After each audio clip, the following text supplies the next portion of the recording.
A little bit of introduction to myself. My name's Alistair Sykes, as you know from the display. I've been in and around the city in London since 2000. If there's a consensus provider out there, I've probably worked at it or influenced it or told people not to use it for one reason or another. So I was employee 9 at Totem. So I was one of the original guys that helped build that whole workspace and answer to regulation. So what I'm going to do today is take you back in time and a little journey of how IPv has developed over time and how regulation has formed what IPv is today, and how, hopefully I mentioned that we've got a product out there that might well be able to satisfy what people do. So probably what Phoenix did last year, but I've got more information about what IPv are. So anyway. So, first one, we are the world's largest interdealer broker, not Phoenix, like I said earlier. We'll have a fight later over beers. But yeah, you can see where we operate all over the world. Why we've got dots in Scotland rather than in London, no idea. But yeah, you can see that we're 86 locations, 27 countries, and 5,500 employees. We are part of the ICAP group. Parameter Solutions is the data and analytics bit of it, and we're our own little entity, double-digit growth in terms of how we're growing, and we incorporate brands such as ICAP, PGM, and Tulip Prebon, and all our data comes together. So when you get a data feed from us, it's bringing together all those three brokers together rather than having individual little pockets of each individual broker collectively. Another information on data from the heart of the market, you can read that. It's all about how wonderful TP ICAP is. And we are great because we are one of the biggest brokers, and we are the biggest broker in rates. And rates information is very dear to my heart because that's where I've been in my consensus and IPv journey. So now we've learned about me and the heart of the market. Let's go back on the IPv journey. Now, IPv, in the beginning, I always thought I'd start stuff like that. In the beginning, there was nothing. Literally, back in the day, valuation control didn't really exist. No one really knew what it did, and it was a cost. And people there was no regulation, people would do what they want, and people was trust everywhere. My trader is an honorable man. Why do I need to check what he's doing? Control meant cost, so therefore there was no teams in order to evaluate who is doing what or where they're doing. And it was only back in 1997, some of you weren't even born, some of you were just starting their careers, the guys in Tim and Edward started up Totem, and they allowed people to get contributions in. Started in equity derivatives around what is a good price for OTC derivatives, because before then, literally, there was nothing. You could get some broker quotes, which ironically is where this journey ends, is at the start. With broker quotes, and that's the only element that people had to kind of go on. And then something happened called Enron. Now, Enron, great firm. They bought lots of firms together. They were trading everything under the sun. Great phrase, stop shredding. Pencil on yellow paper because it photocopied better. And because of the wonderful firm that was Enron, we introduced this new regulation around fair value. People thought it was only going to be applied to commodity markets, but one little footnote in the FAS 157 or EIS 39 regulation meant it was applied to all OTC markets. And that was a real element to that's a regulation if you want to read it. It's boring, but it's very, very important to the IPv journey. And that led to the ascent of Totem. Now, Totem back then was a few guys, 9, 10 of us, and we were covering all the general markets of rates, commodities, credit, equities, FX. And what we were doing was we had a very few participants. We made a little bit of money, but it was good money. I mean, back in October '03, we hit a target of 300,000 a month, which now is pittance to what Totem earns now. But we got a new big TV, so we could watch Rugby World Cup. That was a big perk. Now, what Totem managed to do is summarised in this lovely picture here, and I did borrow it off S&P's website, so I do credit it. But I think I created it myself, so I love it anyway. So what we do here is, what we're looking at is, you see where the trades happen and you see where positions are that people have, and you don't get that much information.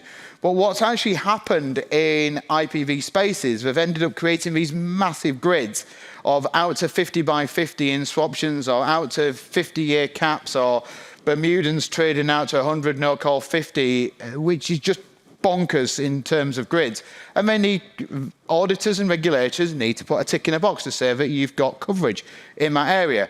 So what Totem do, because of FAS 157 and other regulations, is created grids which allowed banks to submit page after page after page of best estimate of mid-market.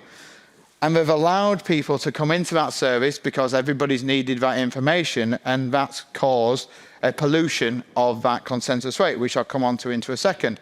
Now, as you can see, the broker quotes don't cover all of this grid because it doesn't cover all of that, and prices available in interdealer brokers, as S&P show, is just this small area.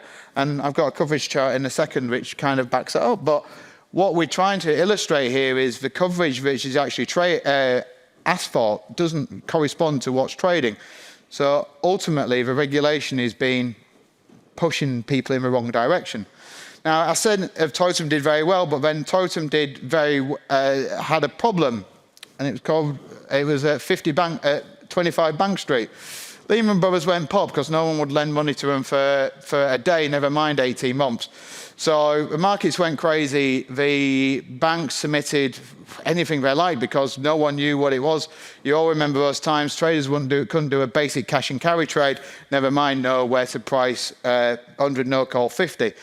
So the banks didn't have any information to what to submit, so the spread just got wider and wider and wider because it was acceptable, because no one could justify. There was no trade elements, never got into that consensus offering to justify where the middle should be. It was all based upon a very simple algorithm to basically find the middle, and the middle was justified as being what the market level is. Not necessarily true. Now, I'm going to spend a bit of time on this slide. Now, this is what we ended up with at Totem quite a lot of the time. The triangles, oh, I've got my pointer. The triangles are big banks or active market participants. So it's not always perceived big banks, but other market players. And then you've got the smaller, and you've got the circles, which are lesser participants that swell the Totem numbers. Now, this slide is very important because what generally is perceived amongst the triangles is that they're all clumped together and all the circles are clumped together elsewhere. And if we were to take just the triangles, you would have a consensus level which was reflective of the market levels, which, in my experience, is not the case. Now, what actually ends up happening with the consensus, so the consensus is here in the middle. The market, because this range is so wide, because the consensus is so bloated, that the trades might happen here one month, might happen here another month, might happen here, and next month then might back be here. So the range over 4 months doesn't actually move, but the market levels actually have, which the regulators caught up with that idea eventually after forcing everybody to submit to Totem. So this element here fundamentally causes another problem in regulation, in that they had to think about what regulation we had to do next. That regulation was then backtesting. Backtesting is a new regulation that's coming in order to prove the consensus levels. Because a little quote came along of, how do you know consensus is right, asked Mr. Regulator. And the banks go, it's because it's been going for 25 years and it's amazing, it's the only data we've got. And you go, well, yeah, that's all well and good. And it covers all the surfaces that we trade. And then the regulator asks a very simple question, like a toddler does, how do you know it's right? And they can't say. The only way to prove that the consensus is right is by using trade data. And trade data trade and order data solves these 3 main issues that a bank IPV department are currently facing. Backtesting, trying to prove the consensus levels that you've received are actually in line with the market. So you recall the triangles and circles. Is it over on the left? Is it over on the right? Is it in the middle? Can I justify that my timeline, my horizon for that data is actually in line with where the consensus is? Number two, fair value hierarchy. Now, that it comes back to leveling. Another company's got a product called Level 2 because it comes down to this getting Level 2 sign-off for your OTC positions. Now, your OTC positions need to be in Level 2, hopefully, so that you have less capital tied up in your book, and therefore you can actually use that capital to trade more, which is good for front offices and the like. And then finally, you've got prudent valuation. Now, prudent valuation has got two AVAs which are particularly important: concentration risk and closeout costs. Now, on the next slide, that's backtesting and prove-out, but on the next slide, we see the concentration. So this is an out-of-the-money grid of positions. So you can see the lighter the color, not white, is the more intense of where trading is occurring. So you've got the 1 year is traded heavily, and then you've got the other green bits of where there's some trading occurring. This shows in euro swaptions at the money, this is for a particular month last year, but this relates back to the closeout costs and the concentration risk that you have within your option surface. Now, it doesn't take a genius to work out that this then relates back to our FET tests for FRTB, if ever it gets through, and that then allows you to then build your cuboids across the surface for then to do your calculations and your counting your observations. That's what it all comes back to. Little sample of how the data looks. Very simple, very basic, but it delivers, and it's all across across the concrete surface of ICAP elements, and it allows banks and IPV departments to match polar bears with polar bears and put a 1 year with a 1 year. 1 year, 1 year is defined, and they can overlay that with their consensus. Quote from a large investment bank, which we had recently while being on the roadshow of trade and order data, is the risk of fine is not being able to produce satisfactory controls, which is the biggest factor that we're considering. It's not necessarily fair value reporting. It's not necessarily backtesting. It's have we got those controls in place to allow us to do the checks and balances that we need on our trader. Trader has lost his honourable man status, and the checks and balances are there. 20 Bank Street got fined again, 158 million for not having proper surveillance recently. So again, these things are occurring all the time. Any questions? Sorry, I've rambled through that, sorry. I do kind of rattle through stuff. Any questions? No? No questions? Surely, have I been that succinct that all the questions are answered? Sorry, quick one. Yes. Was that? Yeah, you. Your currency, I get with the laser. Is that like a sample of a specific time period? Yeah. So that grid, yeah, that grid is across a month.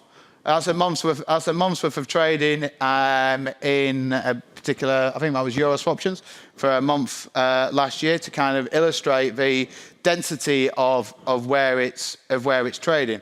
Now, if you were to overlap that with that chart, then that actually is the important element, because if the trades are all up here, then literally why is the consensus all the way over here, and vice versa? And that concentration risk and that illustration of the anchor point almost allows you to actually build a better consensus by taking into account these 5 participants and that trade information, as opposed to taking into account all these guys. The problem that I had, certainly when I was in Totem, would be that, say for instance, I knew, or I got trade evidence from the market or quotes from brokers to show that the market was actually trading up here, right? So realistically, what I did as a job, and I got told off for doing it by Nigel Hyde, knobhead, was actually to cut all these out. So actually I had 1 month, because receivers over payers switched round. So it was payers over receivers until at month end it switched, and it was payers over receivers for a particular month end.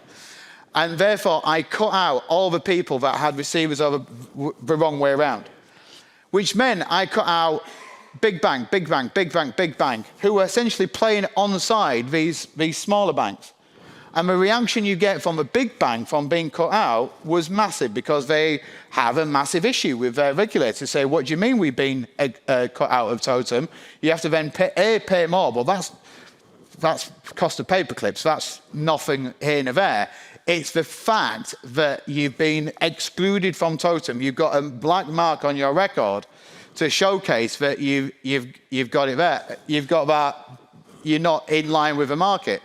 But unfortunately now, you've got the whole range in there, and you don't get to do that anymore. So when you then apply your concentration risk of here, if you're having an argument about this swaption, it's immaterial. But if you're having an argument about a 1 year, and people are still pricing it incorrectly, then it's kind of moot, and that's half the problem. The other problem where the consensus went wrong is in the challenge process. So the challenge process at Totem, those who don't know, is because of this, where is it? Because of my timeline, wherever it's gone. One more. Because of this, you had people challenging to say, look, we're in line with the market. Now, which is great, but if you've got 32 people in a submission set, half of them probably aren't in the market. So you're down to 16.